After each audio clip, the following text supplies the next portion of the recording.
En este momento, mientras estas palabras llegan a tu conciencia, millones de seres humanos en todo el planeta están experimentando alguna forma de sufrimiento psicológico. No hablo del dolor físico inevitable de la enfermedad o la vejez, sino de esa angustia peculiarmente humana que parece proliferar independientemente de nuestras circunstancias externas. Un ejecutivo exitoso yace despierto a las 3 de la madrugada, rumiando una conversación incómoda que tuvo hace una semana. Una madre se tortura con pensamientos sobre errores que cometió en la crianza de sus hijos hace 20 años. Un estudiante brillante vive en terror constante de no cumplir las expectativas que él mismo ha creado. ¿Qué distingue este sufrimiento humano del dolor que observamos en el reino animal? Esta pregunta nos lleva al corazón de una investigación extraordinaria sobre la naturaleza de la mente humana y sus mecanismos de autotortura. Observemos cuidadosamente a los animales en su entorno natural. Un ciervo que huye de un depredador experimenta terror genuino, pero una vez que escapa, ese miedo se disipa casi completamente. Su sistema nervioso regresa al estado de alerta tranquila. No hay evidencia de que el ciervo pase las siguientes semanas reviviendo mentalmente el ataque, anticipando futuros encuentros con depredadores o desarrollando complejas estrategias defensivas basadas en esa experiencia. Los perros pueden enfrentarse en una pelea territorial intensa, pero minutos después de separarse, cada uno puede estar jugando pacíficamente o durmiendo al sol. Su agresión surge en respuesta a estímulos inmediatos y desaparece cuando esos estímulos ya no están presentes. Los seres humanos, por el contrario, podemos mantener conflictos durante generaciones enteras. En Irlanda del Norte, comunidades han perpetuado odios basados en eventos que ocurrieron hace 300 años. Familias enteras construyen sus identidades alrededor de venganzas que se originaron en incidentes que ningún miembro vivo experimentó directamente. Esta diferencia fundamental nos señala hacia algo único en la constitución humana: nuestra extraordinaria capacidad para el pensamiento temporal. Podemos revivir pasado con tanta vividez que experimentamos las emociones asociadas como si estuvieran sucediendo ahora mismo. Podemos proyectar futuros imaginarios y sufrir por eventos que quizás nunca ocurran. La memoria, que debería ser simplemente un archivo de información disponible cuando es necesaria, se ha convertido en una fuente constante de perturbación emocional. No solo recordamos eventos, los revivimos, los reinterpretamos, construimos narrativas elaboradas alrededor de ellos y permitimos que determinen nuestras percepciones actuales. Consideremos un ejemplo aparentemente simple. Un niño de 8 años es ridiculizado frente a sus compañeros de clase por dar una respuesta incorrecta. En el momento del incidente, experimenta vergüenza y humillación. Pero para un animal, esa experiencia se habría desvanecido rápidamente. Para este niño humano, sin embargo, esa experiencia se convierte en una referencia permanente. 20 años después, ese mismo niño, ahora adulto, evita hablar en reuniones de trabajo. Cada vez que considera expresar una opinión, la memoria de aquella humillación infantil surge automáticamente. Su comportamiento presente está siendo dictado por un evento que ocurrió hace 2 décadas, en circunstancias completamente diferentes, con personas que ya no están en su vida. ¿Pero qué exactamente fue herido en aquel momento? Esta pregunta nos lleva a territorio inquietante, porque la respuesta desafía algunas de nuestras asunciones más básicas sobre nosotros mismos. Lo que experimentó dolor no fue su cuerpo físico. Fue herido algo mucho más sutil pero aparentemente más real para él: la imagen que tenía de sí mismo como un niño inteligente y capaz. En ese momento de ridículo, esa imagen mental fue desafiada, contradecida, dañada. Desde muy temprana edad, comenzamos a construir estas imágenes mentales de nosotros mismos. Soy el hijo obediente, soy la niña lista de la familia, soy bueno en deportes, soy popular. Estas autoimágenes se vuelven tan reales para nosotros que las experimentamos como nuestra verdadera identidad. Cuando alguien contradice o desafía estas imágenes, experimentamos un dolor genuino. A veces este dolor psicológico es más intenso y duradero que cualquier herida física. Una crítica puede atormentarnos durante años, mientras que una cortadura sana en días. Pero aquí surge una pregunta que puede resultar perturbadora. ¿Qué somos realmente más allá de estas imágenes mentales? Si pudiéramos eliminar todas las ideas que tenemos sobre nosotros mismos, todas las etiquetas, todos los roles y definiciones, ¿qué quedaría? Esta investigación nos confronta con una posibilidad inquietante, que gran parte de lo que consideramos nosotros mismos son construcciones mentales, no realidades objetivas. Somos, en gran medida, el resultado acumulativo de nuestras experiencias, condicionamientos, creencias, miedos, placeres y heridas, organizados alrededor de la sensación central de ser un yo separado. Pero ¿es esta sensación de separación una realidad fundamental o una construcción mental? Para explorar esta pregunta, necesitamos examinar más profundamente qué constituye realmente un ser humano. Si alguien me pregunta, ¿qué eres?, podría responder listando mi nombre, nacionalidad, profesión, creencias religiosas, preferencias políticas, relaciones familiares, logros, fracasos, miedos y aspiraciones. Todo esto parece constituir mi identidad única e individual. Pero examinemos esto más cuidadosamente. Mi nacionalidad es un accidente de nacimiento. Mis creencias religiosas fueron probablemente heredadas de mi familia. Mis preferencias políticas fueron influenciadas por mi educación y entorno social. Mis miedos y aspiraciones surgen de experiencias que están condicionadas por mi cultura particular. Si hubiera nacido en una familia diferente, en un país diferente, en una época diferente, todos estos elementos que considero mi verdadera identidad serían completamente distintos. ¿Dónde está entonces mi naturaleza esencial e inmutable? Esta reflexión nos lleva a una observación aún más profunda. En el nivel más fundamental, todos los seres humanos compartimos las mismas experiencias básicas. Todos conocemos el miedo, la soledad, el anhelo de amor y comprensión, la ansiedad sobre el futuro, el dolor de las pérdidas. Todos luchamos con la sensación de insuficiencia. Todos buscamos significado y propósito. El miedo de una persona nacida en Tokio no es fundamentalmente diferente del miedo de alguien nacido en Sao Paulo. El amor de una madre en Mumbai es idéntico en esencia al amor de una madre en Londres.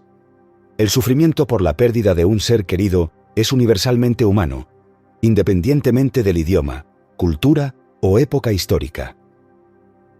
Sin embargo, nos aferramos ferozmente a nuestras diferencias superficiales como si fueran cuestiones de vida o muerte. Nos identificamos primariamente con nuestras nacionalidades, religiones, ideologías políticas, clases sociales, equipos deportivos, incluso con nuestras marcas comerciales preferidas. ¿Por qué sucede esto? ¿Qué función psicológica cumple esta identificación constante? La respuesta nos lleva al corazón de la inseguridad humana fundamental. La mente que se percibe como separada experimenta una soledad existencial profunda. Esta soledad no es simplemente la ausencia de compañía social. Es una sensación más fundamental de estar desconectado de la vida misma. Para aliviar esta soledad, la mente busca identificarse con algo más grande que ella misma. Al decir soy estadounidense, me uno psicológicamente con 300 millones de personas. Al decir soy católico, me conecto con una tradición de 2000 años. Al decir soy hincha del Barcelona, comparto una identidad con millones de aficionados alrededor del mundo. Estas identificaciones proporcionan una sensación temporal de pertenencia, significado y seguridad. Ya no soy un individuo aislado enfrentando un universo indiferente. Soy parte de algo más grande, más importante, más permanente que mi existencia individual. Pero esta sensación de seguridad es fundamentalmente ilusoria, y su búsqueda genera precisamente los problemas que pretende resolver. En lugar de crear verdadera conexión, la identificación produce división. En lugar de generar seguridad genuina, crea conflicto. Cuando me identifico fuertemente como argentino, automáticamente creo una división psicológica entre nosotros y ellos. Los brasileños se convierten en otros. Sus logros deportivos amenazan mi autoestima. Sus políticas económicas se perciben como potencialmente perjudiciales para mi país. Su éxito se experimenta como nuestro fracaso. Esta dinámica se repite a todos los niveles, entre religiones, entre partidos políticos, entre clases sociales, entre generaciones, incluso entre familias. Cada identificación crea una frontera, y cada frontera genera la posibilidad de conflicto. La historia humana está saturada de violencia generada por estas divisiones artificiales. Católicos matando protestantes, hindúes atacando musulmanes, capitalistas combatiendo socialistas, cada grupo convencido de su superioridad moral, cada uno dispuesto a defender su identidad colectiva con sangre. ¿Pero estas divisiones tienen alguna realidad objetiva? ¿Hay algo inherentemente diferente en la naturaleza humana de un cristiano versus un musulmán? ¿Es un francés biológicamente distinto de un alemán? ¿Tiene un conservador una estructura cerebral diferente de un liberal? Al examinar estas preguntas sin prejuicios, descubrimos que estas divisiones son en gran parte construcciones mentales, no realidades biológicas o espirituales. Son útiles para ciertos propósitos organizacionales, pero se vuelven destructivas cuando las tomamos como definiciones fundamentales de quiénes somos. ¿Cómo se manifiesta esta dinámica en nuestra vida cotidiana? Los patrones son omnipresentes y sutiles. En una discusión de pareja, cada persona defiende no solo su opinión, sino su autoimagen como alguien que tiene razón, que es razonable, que está siendo tratado injustamente. La conversación se convierte en un campo de batalla donde cada uno protege su territorio psicológico en lugar de explorar juntos hacia una comprensión mutua. En el ambiente laboral, cuando un colega recibe un reconocimiento que creíamos merecer, experimentamos envidia automáticamente. ¿Por qué? Porque hemos convertido nuestro éxito profesional en parte de nuestra identidad personal. Su triunfo se percibe como una amenaza a nuestra autoimagen como profesionales competentes. En las redes sociales, cada publicación está diseñada consciente o inconscientemente para reforzar cierta imagen de nosotros mismos. Mostramos nuestras vacaciones perfectas, nuestras comidas artísticas, nuestros logros profesionales, nuestras opiniones inteligentes. Constantemente estamos construyendo y manteniendo una versión editada de nuestra identidad. Este proceso de construcción y defensa de la identidad es agotador. Requiere vigilancia constante. Debemos monitorear continuamente cómo otros nos perciben, ajustar nuestro comportamiento para mantener cierta imagen, defendernos de cualquier amenaza a esa imagen. Pero el problema fundamental no es simplemente el esfuerzo requerido. El problema es que esta construcción de identidad está basada en una comprensión fragmentaria de lo que somos. Estamos tratando de crear seguridad y significado a través de divisiones artificiales, y esta estrategia genera el aislamiento y el conflicto que buscábamos evitar. ¿Existe una alternativa? ¿Es posible vivir sin estas identificaciones fragmentarias? ¿Podemos funcionar efectivamente en el mundo sin la construcción constante de una identidad separada? Para explorar estas preguntas, necesitamos examinar más profundamente el proceso de comparación que subyace a toda construcción de identidad. Desde la infancia más temprana, nuestra cultura nos entrena para evaluarnos constantemente en relación con otros. ¿Por qué no puedes ser más como tu hermana? Mira qué bien se porta Juan. Si estudias duro, podrás ser exitoso como el Dr. García. Este condicionamiento crea una mente que no puede evitar comparar. Automáticamente evaluamos nuestro aspecto físico, comparándolo con estándares mediáticos. Medimos nuestro éxito profesional en relación con nuestros pares. Juzgamos nuestras relaciones familiares basándonos en modelos idealizados. La comparación genera inevitablemente una sensación de insuficiencia. Siempre hay alguien más atractivo, más exitoso, más inteligente, más popular. Esta insuficiencia percibida alimenta el impulso constante de llegar a ser algo diferente de lo que somos. Debo convertirme en una persona más segura. Necesito desarrollar más disciplina. Tengo que aprender a ser menos sensible. La mente se convierte en un proyecto constante de mejoramiento personal, siempre tratando de transformar lo que es en algo que considera mejor. Pero este enfoque tiene una falla fundamental. Implica que hay alguien separado del problema que puede solucionarlo. El yo que quiere cambiar es el mismo yo que creó el problema en primer lugar. Es como si la mano izquierda tratara de corregir lo que hace la mano derecha, sin reconocer que ambas pertenecen al mismo cuerpo. Consideremos un ejemplo concreto. Una persona reconoce que tiene tendencias violentas. Su respuesta inmediata es inventar el ideal de la no violencia y tratar de convertirse en una persona no violenta. Puede pasar años leyendo sobre la no violencia, practicando técnicas de control de ira, meditando sobre la compasión. Pero mientras está ocupada tratando de convertirse en no violenta, la violencia permanece intacta en su interior. En momentos de presión o provocación, emerge con la misma fuerza de siempre. Los años de esfuerzo por cambiar no han tocado la raíz del problema. ¿Por qué sucede esto? Porque el enfoque mismo está equivocado. Está basado en la asunción de que la violencia es algo que tengo y que puedo eliminar. Pero la violencia no es una posesión separada. Es una actividad de la mente total. Existe un enfoque completamente diferente, una manera de relacionarse con nuestros patrones psicológicos que no esté basada en el conflicto entre el yo que cambia y la cosa que necesita ser cambiada. Esta pregunta nos introduce a un territorio completamente diferente, el arte de la observación pura. Imaginemos que alguien nos señala un patrón en nuestro comportamiento. Siempre interrumpes cuando otros están hablando, o tiendes a repetir las mismas historias una y otra vez, o reaccionas defensivamente ante cualquier sugerencia. Nuestra respuesta habitual sería justificar, negar o inmediatamente tratar de cambiar ese comportamiento. Pero, ¿qué sucedería si simplemente preguntáramos: ¿es esto verdad? Déjame observar. Sin justificar, sin defender, sin tratar de cambiar inmediatamente. Simplemente observar con curiosidad genuina, como un científico que examina un fenómeno natural interesante. Esta observación requiere una cualidad particular de atención.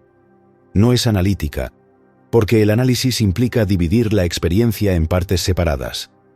No es juiciosa, porque el juicio inmediatamente crea el observador separado de lo observado. Es una atención pura, sin agenda, sin motivo ulterior.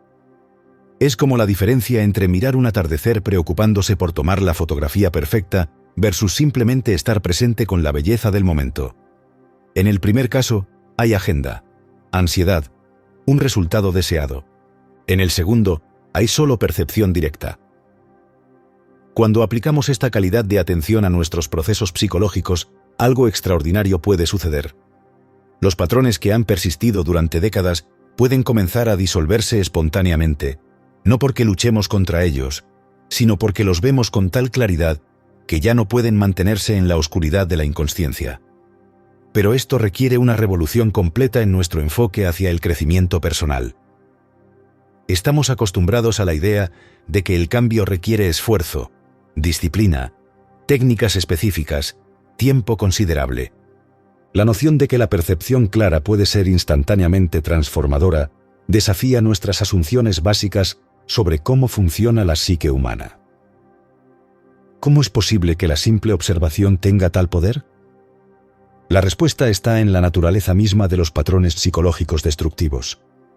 Estos patrones persisten principalmente porque operan en la inconsciencia. Cuando los llevamos completamente a la luz de la conciencia clara, pierden su poder automático sobre nosotros. Es como cuando encendemos la luz en una habitación oscura. La oscuridad no se retira gradualmente, desaparece instantáneamente. De manera similar, cuando la luz de la comprensión clara ilumina un patrón psicológico, ese patrón puede cesar inmediatamente. Pero aquí encontramos una resistencia profunda en la mente condicionada. Estamos tan identificados con nuestros problemas psicológicos que la idea de liberarnos de ellos nos resulta amenazante. Mis traumas definen quién soy, mi ansiedad me mantiene alerta, mi ira me da fuerza. Nos hemos vuelto tan familiares con nuestro sufrimiento que se ha convertido en una forma de identidad. La depresión se convierte en mi depresión, la ansiedad en mi ansiedad, como si fueran posesiones valiosas que debemos proteger. Esta identificación con el sufrimiento es uno de los obstáculos más sutiles para la transformación genuina. Inconscientemente, preferimos la familiaridad de nuestros problemas conocidos que la incertidumbre de la libertad genuina. ¿Pero qué es exactamente esta libertad? ¿Significa una ausencia total de toda reacción emocional? ¿Implica convertirse en una especie de robot psicológico sin sentimientos? La libertad psicológica auténtica no es la ausencia de emociones humanas naturales, es la ausencia de identificación compulsiva con esas emociones. Podemos sentir tristeza sin convertirnos en una persona triste. Podemos experimentar miedo sin definirnos como una persona temerosa. Podemos tener pensamientos críticos sin ser prisioneros de esos pensamientos. Esta distinción cambia fundamentalmente nuestra relación con la experiencia. En lugar de ser víctimas indefensas de nuestros estados psicológicos, nos convertimos en observadores conscientes de la rica variedad de la experiencia humana. Consideremos cómo esto se aplica al tema de la responsabilidad. Tradicionalmente, pensamos que para ser responsables debemos identificarnos con roles específicos. Soy padre, por lo tanto debo actuar de cierta manera. Soy ciudadano, por lo tanto tengo ciertas obligaciones. Soy profesional, por lo tanto debo cumplir expectativas específicas. Pero, ¿es posible ser profundamente responsable sin estas identificaciones fragmentarias? ¿Podemos cuidar de nuestra familia sin la posesividad que genera el concepto «mi familia»? ¿Podemos contribuir a la sociedad sin el tribalismo del «mi país»? Esta distinción no es meramente teórica. La diferencia entre responsabilidad basada en identificación versus responsabilidad basada en comprensión determina si nuestras acciones generan más división o más unidad en el mundo. Cuando actúo desde la identificación, mi responsabilidad tiene límites artificiales. Cuido intensamente de mi familia, pero soy relativamente indiferente a la familia del vecino. Protejo ferozmente los intereses de mi país, pero ignoro el sufrimiento de otros países. Defiendo apasionadamente mi religión, pero ataco las creencias de otros. Cuando actúo desde la comprensión, mi responsabilidad no reconoce fronteras artificiales. Veo que el bienestar de cualquier ser humano está íntimamente conectado con el bienestar de todos. No hay mi problema y tu problema. Hay problemas humanos que requieren soluciones humanas. ¿Cómo se ve esto en la práctica cotidiana? Consideremos el problema del cambio climático. Desde la perspectiva de la identificación nacional, cada país trata de proteger sus propios intereses económicos a corto plazo, incluso si eso significa comprometer el futuro del planeta que todos compartimos. Desde la perspectiva de la comprensión, reconocemos que no existe un planeta estadounidense separado del planeta chino o del planeta brasileño. Hay un solo planeta, un solo clima, un solo futuro compartido que requiere colaboración genuina más allá de las divisiones políticas artificiales. O consideremos la violencia urbana. Desde la identificación de barrio, cada comunidad se preocupa solo por su propia seguridad inmediata. Construyen muros más altos, contratan más guardias, instalan más cámaras de seguridad. Pero la violencia en cualquier parte de la ciudad afecta la calidad de vida de toda la ciudad. Desde la comprensión, vemos que la seguridad genuina solo puede surgir cuando abordamos las causas raíz de la violencia. Desigualdad, falta de oportunidades, desesperanza, la glorificación cultural de la agresión. Estas son cuestiones que trascienden las fronteras de barrios individuales. Esta distinción nos lleva a una pregunta fundamental sobre la naturaleza del cambio social. ¿Pueden las instituciones y sistemas sociales transformarse sin que los individuos que los componen se transformen primero? ¿O es posible cambiar las estructuras externas mientras mantenemos los mismos patrones de conciencia que crearon esos problemas en primer lugar? La historia sugiere que los cambios puramente externos, sin transformación correspondiente en la conciencia humana, tienden a reproducir los mismos problemas bajo nuevas formas. Las revoluciones políticas simplemente reemplazan una clase dominante con otra. Las reformas sociales crean nuevas formas de injusticia mientras eliminan las anteriores. ¿Pero qué significa transformación de la conciencia? ¿Es esto algo que puede cultivarse sistemáticamente o surge espontáneamente bajo ciertas condiciones?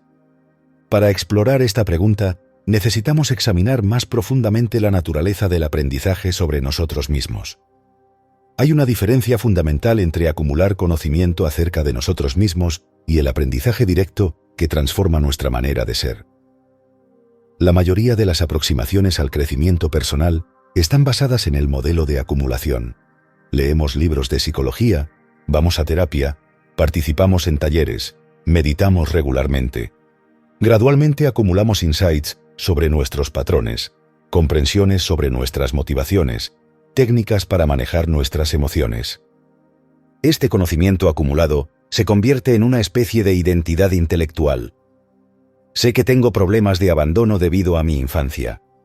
Entiendo que mi perfeccionismo surge de la inseguridad. He aprendido técnicas de respiración para manejar mi ansiedad. Pero este conocimiento sobre nosotros mismos, por más sofisticado que sea, permanece separado de nuestro ser actual. Es como tener un mapa muy detallado de un territorio sin haber caminado realmente por ese territorio. El aprendizaje directo, por el contrario, es inmediato y transformador. No requiere acumulación gradual. Es más como una revelación súbita que cambia instantáneamente nuestra perspectiva total. Consideremos un ejemplo simple. Una persona puede leer cientos de libros sobre la futilidad de la preocupación. Puede entender intelectualmente que preocuparse no cambia los resultados futuros. Puede aprender técnicas de meditación para calmar la mente ansiosa. Pero sigue preocupándose compulsivamente. Luego, en un momento particular, ve directamente la absoluta futilidad de la preocupación. No como concepto intelectual, sino como percepción inmediata. Ve que preocuparse es simplemente la mente creando sufrimiento innecesario sobre eventos imaginarios. En ese momento de visión clara, la compulsión de preocuparse puede cesar completamente. Esta percepción directa tiene una calidad diferente del conocimiento acumulado. No es algo que tengo, es algo que soy en ese momento. No está separado de mi experiencia presente, es mi experiencia presente. ¿Cómo cultivamos esta calidad de percepción directa? Paradójicamente, no puede ser cultivada en el sentido ordinario. Cualquier método sistemático para producir insight directo se convierte en otra forma de acumulación gradual. Es más bien una cuestión de crear condiciones donde esta percepción natural puede emerger. Como un jardinero que no puede forzar el crecimiento de una planta, pero puede proporcionar el suelo, agua y luz necesarios para que el crecimiento ocurra espontáneamente. ¿Cuáles son estas condiciones? La primera es la honestidad radical consigo mismo. Esto significa estar dispuesto a ver aspectos de nosotros mismos que preferiríamos ignorar, reconocer contradicciones en nuestro comportamiento que preferiríamos racionalizar, admitir ignorancia en áreas donde pretendemos tener conocimiento. La honestidad radical no es autocastigo ni crítica despiadada. Es más bien una curiosidad científica aplicada a nuestra propia psique. Como un investigador que quiere entender un fenómeno exactamente como es, sin distorsionarlo para que se ajuste a teorías preexistentes. La segunda condición es la ausencia de agenda. Cuando observamos nuestros patrones psicológicos con el motivo ulterior de cambiarlos, esa misma agenda distorsiona la observación. Es como tratar de ver claramente el fondo de un lago mientras simultáneamente agitamos el agua. La observación pura requiere una cualidad de atención que no busca resultado alguno. Esto es contrario a todo nuestro condicionamiento cultural, que nos entrena a ser siempre orientados hacia objetivos, siempre trabajando hacia algún mejoramiento. Pero ¿cómo podemos estar motivados a observarnos a nosotros mismos si no esperamos ningún beneficio de esa observación? Esta pregunta revela una asunción profunda, que solo actuamos cuando esperamos obtener algo. Pero hay actividades humanas que no están motivadas por la obtención. Contemplamos un atardecer no para conseguir algo, sino porque la belleza nos atrae naturalmente. Escuchamos música no para mejorar nuestra vida, sino porque la música nos mueve espontáneamente.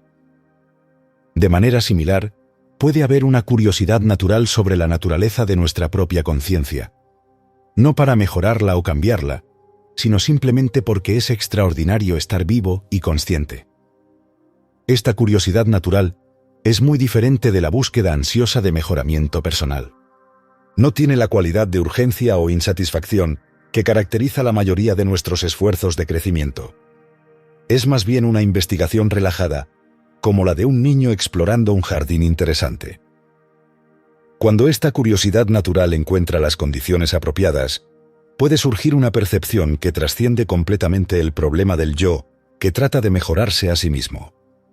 Es la percepción de que el observador y lo observado no son entidades separadas, sino aspectos de un solo movimiento de conciencia. Esta percepción disuelve inmediatamente el conflicto fundamental entre el yo que sufre y el yo que trata de terminar con el sufrimiento. Ve que ambos son construcciones mentales, no realidades independientes. ¿Pero qué implica esto para la vida práctica? ¿Cómo vivimos y funcionamos en el mundo sin la estructura del yo separado que ha organizado toda nuestra experiencia? Esta pregunta toca el corazón de lo que significa madurez espiritual auténtica. No es la adquisición de poderes especiales o estados alterados de conciencia. Es la capacidad de vivir eficazmente sin la compulsión constante de defenderse, promover y proteger una identidad separada. En las relaciones, esto significa que podemos amar sin posesividad, cuidar sin control, comprometernos sin apego ansioso. No porque hayamos desarrollado la disciplina para suprimir estos impulsos, sino porque vemos claramente que surgen de una percepción equivocada de separación. En el trabajo, significa que podemos contribuir creativamente sin la ansiedad competitiva. Podemos aceptar críticas sin defensividad automática. Podemos colaborar sin la necesidad constante de probar nuestro valor. En la vida social, significa que podemos participar en comunidades sin tribalismo. Podemos tener opiniones sin fanatismo. Podemos apreciar tradiciones sin fundamentalismo. ¿Pero esto no nos convertiría en personas pasivas, sin ambición o motivación? Esta pregunta surge de la asunción de que toda motivación humana surge del yo separado que busca ventaja. Pero hay formas de motivación que surgen de la comprensión, no de la carencia. Cuando vemos claramente una situación que requiere acción, esa percepción clara genera naturalmente la respuesta apropiada. No necesitamos motivarnos artificialmente para ayudar a alguien que está en peligro inmediato. La acción surge espontáneamente de la comprensión de la situación. De manera similar, cuando vemos claramente los problemas que enfrentan la humanidad y el planeta, puede surgir una actividad natural que no está motivada por la autopromoción, sino por la comprensión de lo que la situación requiere. Esta actividad tiene una calidad diferente de la acción motivada por el ego. Es más eficaz porque no está distorsionada por motivos personales ocultos. Es más sostenible porque no depende del mantenimiento constante de una imagen de sí mismo. Es más colaborativa porque no surge de la competencia sino de la comprensión compartida. Pero aquí debemos ser muy cuidadosos de no convertir estas posibilidades en nuevos ideales que perseguir. El momento en que pensamos, debo convertirme en alguien que actúa desde la comprensión en lugar del ego, hemos recreado exactamente el mismo patrón que estamos tratando de entender. Esta es la trampa más sutil en toda exploración del crecimiento humano. La mente que busca liberarse del ego se convierte simplemente en un ego más sofisticado. El yo, que quiere estar libre del yo, sigue siendo una actividad del mismo yo. ¿Cómo salimos de este círculo aparentemente interminable? Tal vez la salida está en reconocer que no hay salida que buscar. El problema mismo puede ser la búsqueda de una solución. Esto nos lleva a una paradoja fundamental. El mayor obstáculo para el bienestar psicológico puede ser nuestro esfuerzo por lograr bienestar psicológico. La búsqueda misma de la felicidad puede ser lo que genera infelicidad. El intento de encontrar significado puede ser lo que crea la sensación de falta de significado. Pero entonces, ¿qué hacemos? ¿Simplemente aceptamos el sufrimiento como inevitable? ¿Nos resignamos a vivir con nuestros patrones destructivos? Aquí encontramos una distinción sutil pero crucial entre resignación y aceptación genuina. La resignación dice, no puedo cambiar, así que me rendiré. La aceptación genuina dice, esto es lo que es en este momento, y estoy completamente presente con ello. La resignación surge del cansancio y la derrota. La aceptación genuina surge de la comprensión y la claridad. Una perpetúa el problema, la otra lo disuelve naturalmente. Cuando estamos completamente presentes con lo que es, sin resistencia y sin agenda de cambio, algo extraordinario puede suceder. La energía que normalmente gastamos en resistir, escapar o cambiar nuestros estados internos, se libera. Esta liberación de energía puede generar una transformación espontánea que ningún esfuerzo deliberado podría producir. Es como la diferencia entre tratar de forzar la apertura de una flor apretando sus pétalos versus crear las condiciones donde la flor se abre naturalmente. El primer enfoque daña la flor. El segundo permite que su naturaleza inherente se exprese. ¿Cómo se aplica esto a problemas psicológicos específicos? Consideremos la ansiedad. La respuesta habitual a la ansiedad es tratar de eliminarla a través de técnicas de relajación, distracciones, replanteamiento cognitivo o medicación. Todos estos enfoques están basados en la resistencia a la ansiedad. Pero, ¿qué sucedería si estuviéramos completamente presentes con la ansiedad tal como es? Sin tratar de cambiarla, sin juzgarla como mala, sin resistirla. Simplemente observando las sensaciones físicas, los pensamientos que surgen, las emociones que se mueven, con la misma atención tranquila con la que observaríamos las olas del océano. En esa presencia completa, la ansiedad puede revelarse como algo muy diferente de lo que pensábamos. Puede mostrarse como energía vital que no tiene dirección clara, como preocupación por el futuro basada en memorias del pasado, como la actividad natural de una mente que ha sido condicionada para anticipar peligros que raramente se materializan. Esta percepción directa de la naturaleza de la ansiedad es completamente diferente de las teorías intelectuales sobre la ansiedad. Tiene el poder de transformar inmediatamente nuestra relación con esa experiencia. ¿Pero requiere esto un nivel sobrehumano de tolerancia al malestar? En absoluto. Requiere solo una curiosidad genuina y la disposición a experimentar directamente en lugar de huir hacia conceptos tranquilizadores. De hecho, descubrimos que estar presente con experiencias incómodas es mucho menos difícil de lo que imaginábamos. La mayor parte del sufrimiento viene de nuestra resistencia a la experiencia, no de la experiencia misma. Esta comprensión tiene implicaciones profundas para la educación, la terapia y todas las formas de ayuda psicológica. En lugar de enseñar técnicas para evitar o controlar estados internos difíciles, podríamos enseñar la habilidad de estar presente con cualquier experiencia que surja. En lugar de buscar eliminar síntomas, podríamos explorar la posibilidad de relacionarnos con los síntomas de manera completamente diferente. En lugar de ver ciertos estados emocionales como enemigos que derrotar, podríamos verlos como aspectos de la rica complejidad de la experiencia humana. ¿Pero esto no llevaría a la pasividad frente a problemas que realmente necesitan atención práctica?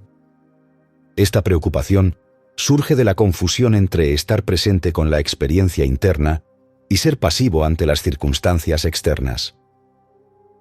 Si mi casa se está incendiando, estar presente con mi miedo no significa que me quede sentado meditando sobre las sensaciones del miedo.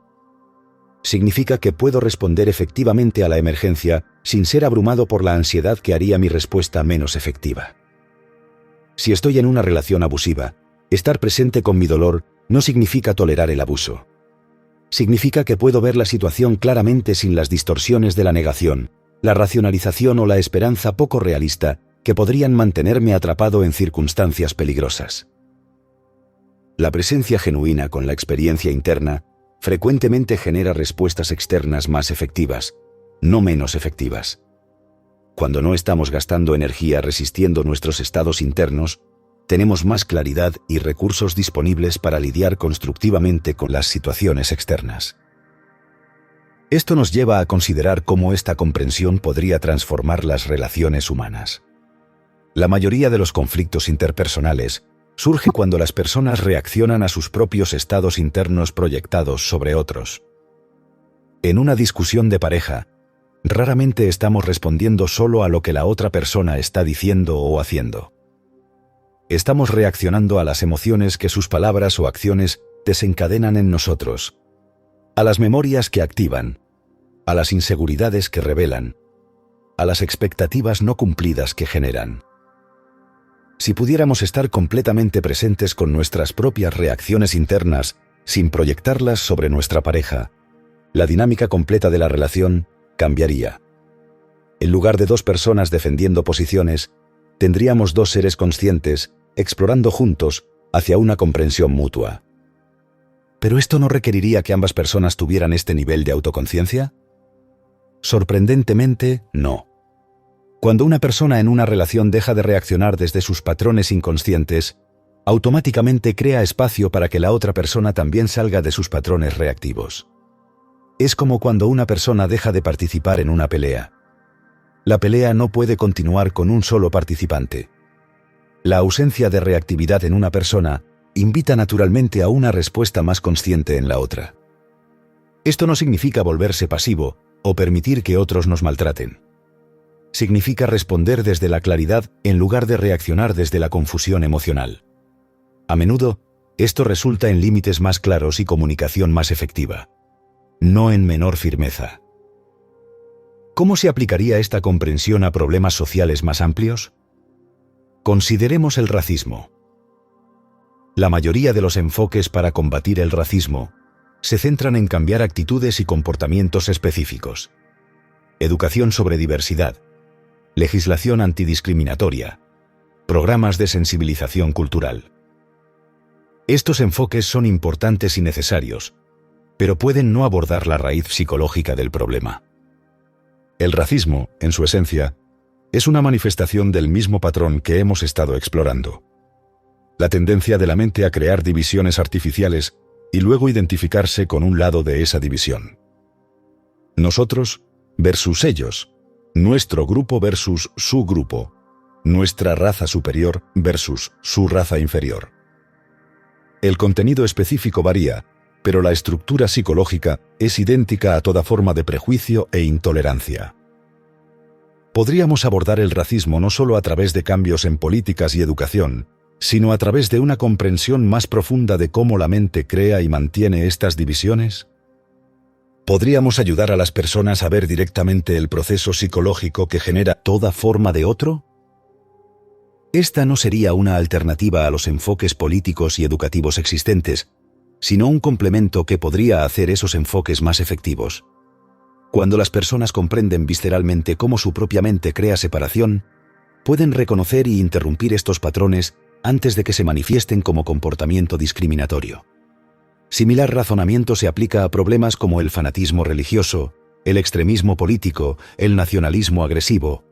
Todos surgen del mismo mecanismo psicológico fundamental: la identificación con conceptos mentales y la defensa de esas identificaciones contra amenazas percibidas. Pero ¿es realista esperar que suficientes personas desarrollen este nivel de autoconciencia como para impactar significativamente estos problemas sociales masivos? Tal vez la pregunta misma está mal planteada. El cambio social significativo raramente ha requerido que la mayoría de las personas cambien simultáneamente. Más frecuentemente, surge cuando un número relativamente pequeño de personas desarrolla una comprensión clara y vive desde esa comprensión de manera consistente. Estas personas se convierten en centros de influencia no a través de propaganda o proselitismo, sino simplemente a través de la calidad de su presencia y sus acciones. Su claridad es contagiosa.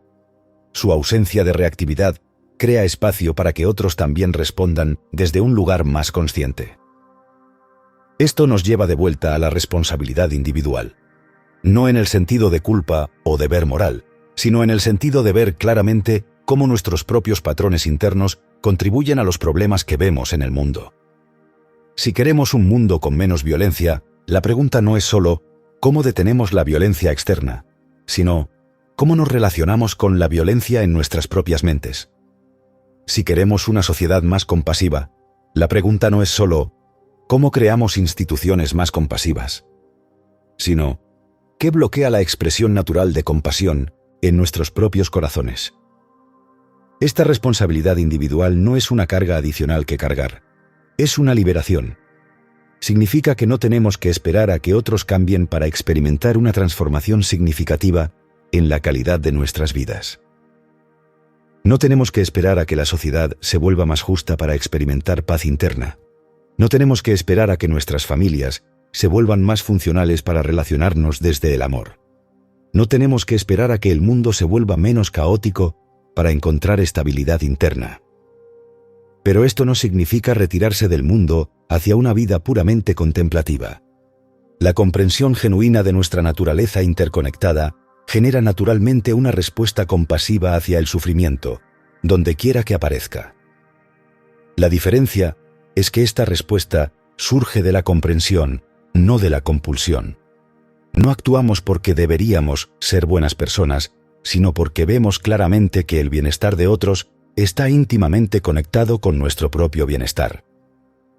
Esta conexión no es una teoría filosófica, es una percepción directa. Cuando vemos a través de la ilusión de separación absoluta, experimentamos naturalmente lo que sucede a otros como si nos sucediera a nosotros mismos. ¿Cómo puede ser esto práctico en un mundo que parece requerir competencia constante?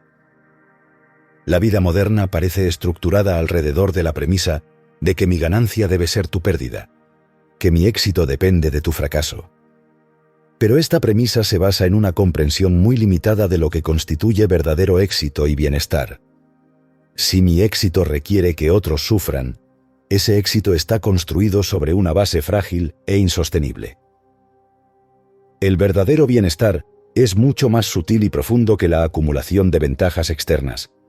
Incluye paz mental, relaciones auténticas, significado, conexión con algo más grande que nuestras preocupaciones personales inmediatas. Estos aspectos del bienestar no son recursos limitados que deben ser competidos. Pueden ser compartidos infinitamente sin disminuir. De hecho, frecuentemente se multiplican cuando son compartidos. Cuando actúo de maneras que genuinamente apoyan el bienestar de otros, no disminuyo mi propio bienestar, lo incremento. No porque espere recompensas externas, sino porque vivir en alineación con la realidad de nuestra interconexión es intrínsecamente satisfactorio. Pero ¿cómo navegamos sistemas sociales y económicos que parecen requerir comportamiento competitivo y a menudo despiadado? Esta es una pregunta práctica importante que no puede ser respondida con generalidades espirituales. La respuesta requiere discernimiento caso por caso. En algunas situaciones podemos encontrar maneras de prosperar que también benefician a otros. En otras situaciones podemos necesitar tomar decisiones difíciles sobre cuánto estamos dispuestos a comprometer nuestra integridad por ventajas externas. No hay fórmulas universales para estas decisiones. Requieren la misma calidad de atención clara que hemos estado explorando aplicada a circunstancias específicas en tiempo real. Lo que sí podemos decir es que cuando actuamos desde la comprensión clara, en lugar de desde el miedo y la codicia, frecuentemente descubrimos posibilidades creativas que no eran visibles desde nuestros patrones habituales de pensamiento. Esto nos lleva al final de nuestra exploración, aunque en realidad no hay final para esta investigación. Es un proceso vivo que continúa momento a momento mientras vivimos nuestras vidas. La pregunta con la que empezamos era sobre la naturaleza del sufrimiento psicológico humano. Hemos visto que este sufrimiento surge principalmente de la actividad de una mente que se percibe como separada y que busca constantemente seguridad a través de identificaciones que en realidad crean más aislamiento. Hemos explorado la posibilidad de relacionarnos con nuestros procesos internos de una manera completamente diferente, no tratando de cambiarlos o escapar de ellos, sino estando completamente presentes con ellos tal como son. Hemos visto que esta presencia tiene el poder de transformar naturalmente patrones que años de esfuerzo deliberado no pudieron cambiar. No porque forcemos el cambio, sino porque la comprensión clara disuelve automáticamente las confusiones que mantienen los patrones destructivos en su lugar. Y hemos explorado las implicaciones de esta comprensión para las relaciones, la responsabilidad social y la posibilidad de vivir una vida significativa en un mundo que frecuentemente parece caótico y sin sentido. ¿Pero es esta exploración solo para filósofos y místicos? ¿O tiene relevancia para personas ordinarias viviendo vidas ordinarias? La respuesta es que no hay personas ordinarias. Cada ser humano es extraordinario en su capacidad para la conciencia, para el amor, para la comprensión. Esta capacidad no es un privilegio especial de unas pocas personas excepcionales. Es la naturaleza fundamental de lo que significa ser humano. El problema es que esta naturaleza ha sido oscurecida por capas de condicionamiento, miedo y confusión. Pero estas capas, por más gruesas que parezcan, no cambian la naturaleza esencial. Como las nubes no cambian la naturaleza del cielo, nuestros patrones psicológicos no cambian la naturaleza fundamental de la conciencia que los observa. La invitación siempre está presente. Parar por un momento la actividad compulsiva de la mente que busca, que compara, que juzga, que planifica, que recuerda, y simplemente estar presente con lo que es. En este momento, ahora mismo, sin agenda, sin motivo ulterior, simplemente la curiosidad pura de un niño que ve el mundo por primera vez. En esa simplicidad, en esa presencia inmediata, todas las preguntas complicadas sobre el significado de la vida, la naturaleza del yo, el propósito de la existencia, pueden resolverse no a través de respuestas intelectuales, sino a través de la comprensión directa que surge cuando dejamos de buscar comprensión. Esta no es una filosofía para creer o rechazar. Es una invitación a experimentar directamente. Y esa experimentación está disponible en cualquier momento, para cualquier persona dispuesta a parar la búsqueda compulsiva de algo mejor y estar completamente presente con la extraordinaria ordinariedad de este momento.